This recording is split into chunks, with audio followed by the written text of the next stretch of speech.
السلام علیکم ورحمۃ اللہ وبرکاتہ۔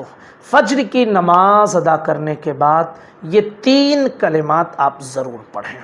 فرمایا جاتا ہے کہ جب تم فجر کی نماز پڑھ چکو تو کسی سے بات کرنے سے پہلے اللہم اجرنی من النار 7 مرتبہ پڑھو۔ اگر تم اس دن مر گئے تو اللہ آگ سے امان لکھ دے گا، یعنی جہنم سے امان لکھ دے گا۔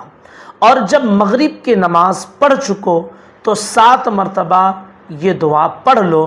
اگر تم رات میں مر گئے تو اللہ آگ سے امان لکھ دے گا۔ صرف چھوٹی سی دعا، اللہم اجرنی من النار 7 مرتبہ فجر کی نماز ادا کرنے کے بعد بغیر کسی سے بات کیے ہوئے، اور 7 مرتبہ مغرب کی نماز ادا کرنے کے بعد بغیر کسی سے بات کیے ہوئے۔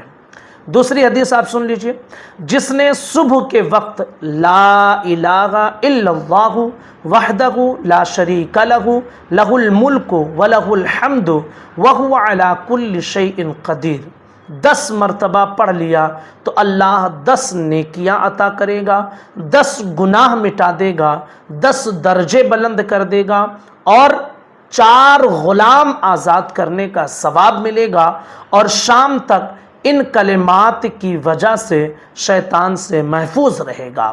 اور اگر شام میں مغرب کے بعد یہ پڑھ لے تو صبح تک اسے یہ فضیلت ملتی رہے گی۔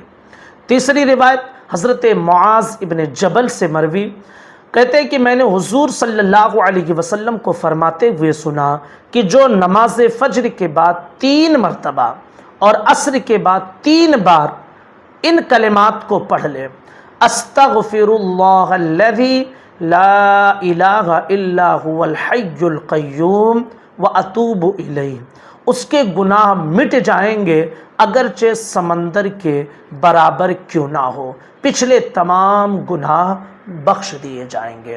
تو کتنی چھوٹی چھوٹی دعائیں ہیں، اور فجر کے بعد، عصر کے بعد، مغرب کے بعد پڑھنے کی دعائیں ہیں۔ نمازوں کی پابندی کر کے آپ ان دعاؤں کو پڑھیں، انشاءاللہ اس کی فضیلت آپ کو ملتی نظر آئے گی۔